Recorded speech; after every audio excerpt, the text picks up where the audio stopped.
jurusan Hukum Keluarga Islam kelas 3C. Di sini saya akan membahas tentang class action. Menurut Profesor Miller, perkembangan class action dalam sistem common law telah memasuki periode ketiga.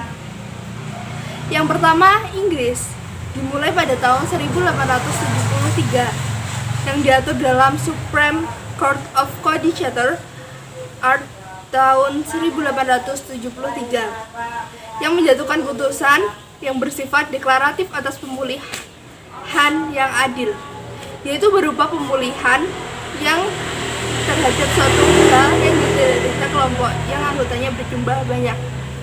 Yang kedua, Kanada, dimulai pada tahun 1881, yang diatur dalam The Ontario Judicature Act pada tahun 1881, dan perkembangan selanjutnya mengikuti Inggris. Pada tahun 1992 dikeluarkan Ontario Class Proceedings Act yang mengatur class action. Adanya sejumlah orang yang mempunyai permasalahan hukum yang sama. Permasalahan hukum ini timbul dari fakta atau peristiwa yang sama. Dan dalam hal seperti itu, satu atau lebih anggota kelompok dapat tampil mengajukan gugatan mewakili seluruh anggota kelompok yang bersangkutan. Yang ketiga, ada Amerika Serikat. Mulai dikenal pada tahun 1912. Diatur dalam US Federal Equality Rule pada tahun 1912 yang berisi ketentuan setiap orang berkepentingan atas putusan class action yang diajukan oleh representatif kelas dianggap mengikat kepada seluruh anggota kelompok. Satu orang dapat bertindak mewakili kelompok dengan syarat ada sejumlah besar anggota, dengan kata lain orang yang membentuk kelas atau kelompok harus banyak, mempunyai permasalahan hukum dan fakta serta tuntutan yang sama. Nah, gugatan perwakilan kelompok merupakan gugatan perdata yang biasanya terkait dengan permintaan injunction atau ganti rugi yang diajukan oleh sejumlah orang dalam jumlah yang tidak banyak. Contohnya, satu atau dua orang sebagai perwakilan kelas mewakili kepentingan mereka, sekaligus mewakili ratusan orang, bahkan ribuan orang lainnya yang juga sebagai korban. Ratusan atau ribuan orang yang diwakili tersebut diistilahkan sebagai class member. Menurut Black Law Dictionary, class action adalah sekelompok besar orang yang berkepentingan dalam suatu perkara.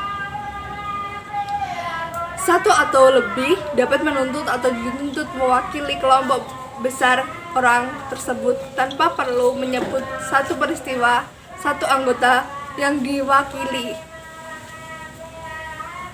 Setiap warga negara memiliki hak yang sama di hadapan hukum, dan ia pun berhak untuk membela haknya apabila ia merasa dirugikan oleh pihak lain. Hal tersebut menjadi dasar pemikiran diadakannya aturan gugatan perdata. Secara umum, model gugatan perdata ada dua jenis, yaitu gugatan yang dilakukan di luar pengadilan, dikenal dengan sebutan non-litigasi. Sedangkan gugatan yang dilakukan di pengadilan disebut litigasi. Oleh karena itu, gugatan perdata bisa menjadi dasar diselenggarakannya pengadilan perdata. Terdapat dua syarat mengajukan gugatan class action ini, yang dapat dibedakan sebagai syarat material dan syarat formil, yaitu Pasal 2 Perma nomor 1 tahun 2002.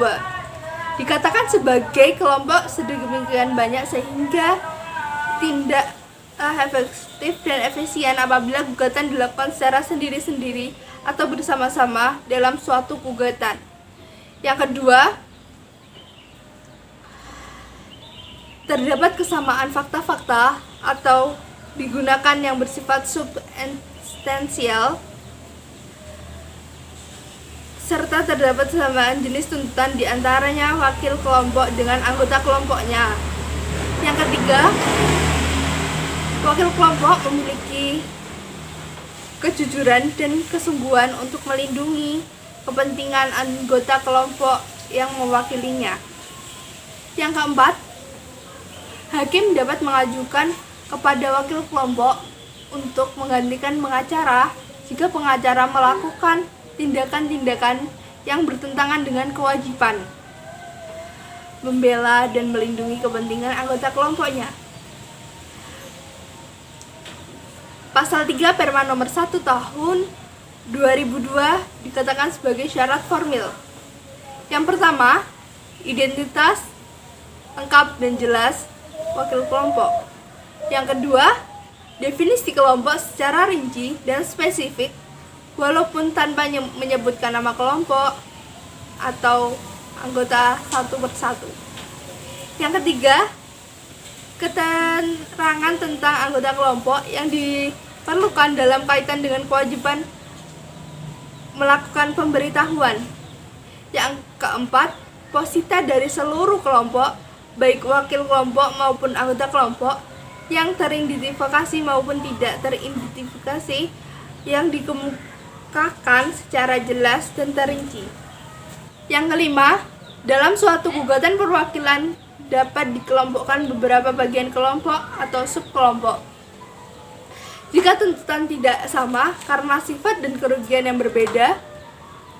Yang keenam, tuntutan atau petitum tentang ganti rugi harus dikemukakan secara jelas dan rinci, memuat usulan tentang mekanisme atau tata cara pendistribusian ganti rugi kepada seluruh anggota kelompok, termasuk tentang pembentukan tim atau panel yang membantu memperlancar pendistribusian ganti rugi.